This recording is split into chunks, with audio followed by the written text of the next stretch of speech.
The One Punch Man manga returns. The battle between Tatsumaki and the fused Monster King Psycho Orochi continues. And I love the fact that Yusuke Murata is releasing these chapters so quickly. We are getting closer and closer to the end of this arc, and we get yet another stunning and beautiful chapter. We got so much to talk about. That's coming up right after this.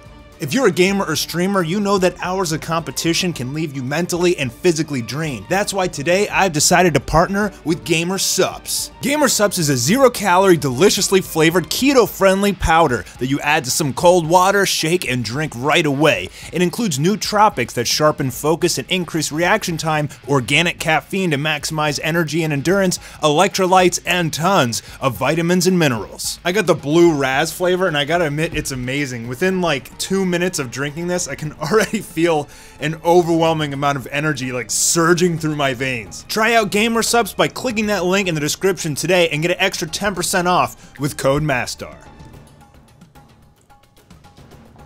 Boom! So, in the last chapter of the One Punch Man manga, we saw Psycho Orochi basically lift up an entire slice of planet Earth, raising it up into the air. We got the most stunning and compelling art from Murata as he just kept zooming out from the page, showing the size of this chunk of the planet and the psychic power coming from the fused Monster King Psycho Orochi. Now, Tatsumaki, it doesn't really seem to be too afraid of this. It's possible that she has the power to do it as well, and we actually see her start her fight back by lifting all these giant, like meteor-sized rocks out from the crevice of the earth that Psycho Orochi has created, and she's going to start to use this to fling it at Psycho Orochi as part of her offensive tactic. Beautiful detail right there. I just can't get over Murata's work. So we see Tatsumaki rise with this army of flying boulders behind her. She points her finger and she's gonna fling all of these rocks at Psycho Orochi. Now, I can't show you a lot of the pages. You guys know me and you know how it goes with One Punch Man. If I show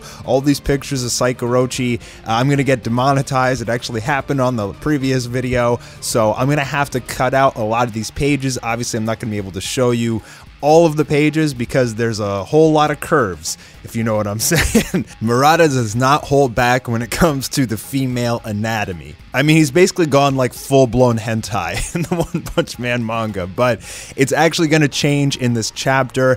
Psycho Orochi is not going to be so beautiful by the end of this chapter, and you'll see what I'm talking about. So Psycho Orochi uses some of her own psychic power to counter these rocks, basically making them, I guess, explode in the air as they fly towards her. Now, it appears that this blast or beam of energy, whatever Psycho Orochi is doing, is very similar to the technique or psychic power that she used to slice off that chunk of the planet. Almost looks like she's shooting out a ray, or there's some sort of cube of psychic energy, like a barrier, and the rocks are just shattering. I shouldn't even call them rocks. I mean, these things are like city-sized boulders flying around. And we get this aerial battle going on. I actually really am enjoying this. I love how Tatsumaki is flying around very nimbly, using her psychic powers to attack and simultaneously dodge. I could see this just being incredibly well animated if you got some just crazy Sakuga animator with a great fundamental understanding of the 3D space within 2D, like Yutaka Nakamura or someone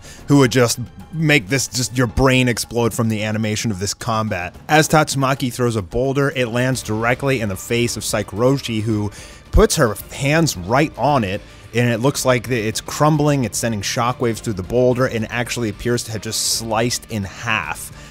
Combat just seems so high intensity. I'm getting a lot of vibes of the Naruto versus Pain fight, as Pain was stacking all those boulders on top of Naruto, and Naruto broke out as the QB and everything. Tatsumaki just unleashes boulder after boulder, and it appears that Psycho Orochi just creates some sort of barrier of psychic energy and just blasts it all away. And this page, dude, oh my god, I can definitely not show you this page. This is a full panel pose, you could say, of Psycho Orochi. Beautiful art, masterfully done, Murata. You're definitely making your fans happy over here. But for us YouTubers, bro, god damn, We're gonna get demonetized like a mofo. So needless to say, I have to skip a few pages there. Don't worry, guys. Even though this just came out in the raw, the translation should be out in a couple days on Viz Comics for you all to read online.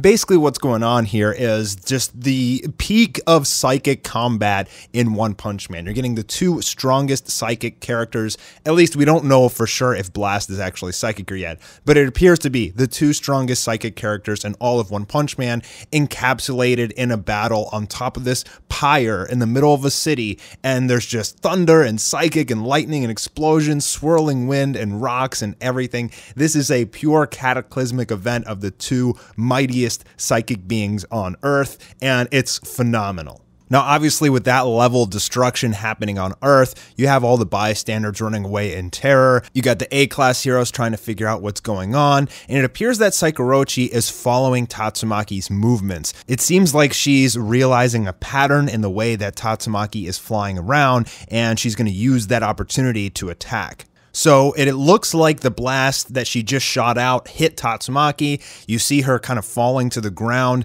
but look at this. She had made a clone of herself basically out of the rubble. It's getting more of these Naruto vibes. It's like a rock clone, no jutsu. And basically now Saikurochi doesn't know where Tornado is.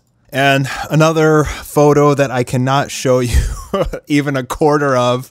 You guys will just have to read the chapter for yourself. Okay, so it appears that Tatsumaki has actually flown inside Saikurochi. Oh my god, how do I describe this? Okay, on a part of Saikurochi's female body, you see these tiny little hands start popping out. Dude, this is too wild. Like, I couldn't even, like, when I saw this for the first time, I was like, what is actually happening? What is Murata on right now, dude? This was actually a very smart tactic out of Tatsumaki, because now she can use her psychic powers from inside Saikurochi. I think that's basically her vulnerability right there. She's gigantic, and with someone as tiny as Tornado to get inside of her, it looks like Tornado uses her psychic powers and like crushes her entirely. So I'm a little bit confused, because now we get this image of Tatsumaki from the outside, but then we also get these images from her, it looks like, from the inside. Definitely need some translations for this one. I think right here what's happening is Tatsumaki is talking about how she's having a flashback, and she analyzed the combat abilities of Saikurochi, and at some point she had flown inside Saikurochi, and basically what she's doing is splitting her in half. You give me an hour in a room with her and I'll split her in half too. So it appears that Tatsumaki had won, but no, she gets shocked as one of the pyres, the spikes, whatever these weapons are that Saikurochi has, just pierces through Tornado's hand. And it appears that after piercing her hand, it puts some sort of psychic handcuff on her as well. We've seen her use these weapons before in the past. She created some sort of like black hole using those weapons to crush Tatsumaki, and she's using them now to shock the hell out of Tatsumaki, who looks to be in really, really bad shape. Now, this page, these panels are crazy here. So basically, you can see Saikurochi is basically like split in half right now, and the inside of it is like this very deformed monstrosity looking Saikurochi. I mean, this is just creepy as hell. This is like some sort of spawn of Satan sort of thing. Murata is on some other shit, dude. And basically, one other thing I forgot to mention was Tatsumaki was protecting all of the A-class heroes, putting them in the psychic bubbles, but as she got shocked like this, it released those bubbles that was levitating them and keeping them safe.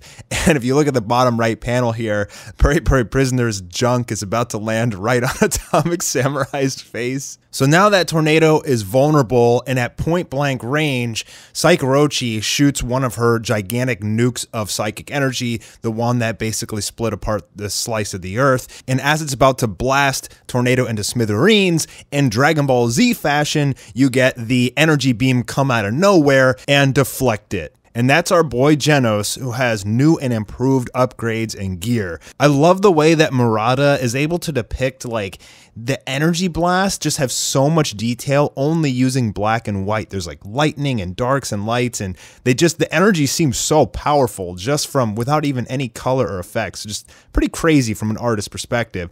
Genos there, look at that new technique. So he has these like kind of like dragon scale fingers, and he's charging up his new ultimate blast, which he's going to use on Saikurochi. Now, I don't know how much good that's going to do. You're talking about someone who's going up against the number 2 rank hero and winning, and we see Genos lose all too often, but look at this attack, man. It creates like a dragon of energy, and as he puts his hands together, it looks like a dragon mouth just blasting out this just absolutely enormous blast at Saikurochi. Now, I'm not 100% sure what's happening here, but it looks like Saikurochi is either blasting back or catching it or redirecting it or something, but you see Genos in the air right there, kind of like looking down at the ground. It looks like her little dragon tentacle things are starting to come after him, so whatever that awesome blast was, it didn't really appear to work, and the dragon cannons just start to shoot at Genos,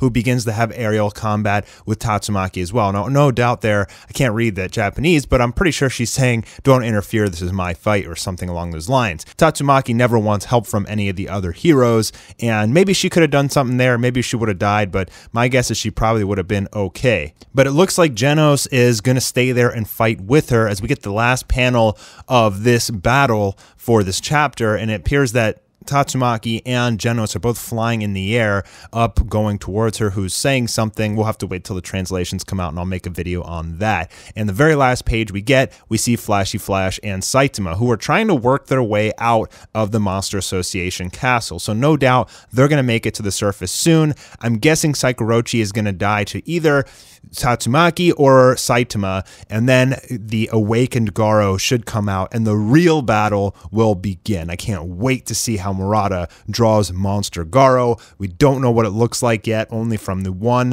webcomic and the conceptualizations, but that's got to be coming up in probably 2 to 3 chapters, I'm guessing. I mean, Saikurochi's looking pretty nasty here. I don't know how much longer she can go on. I'm Mastar. If you guys enjoyed the video, make sure to leave a thumbs up and like down below, and I'll see you on the next one.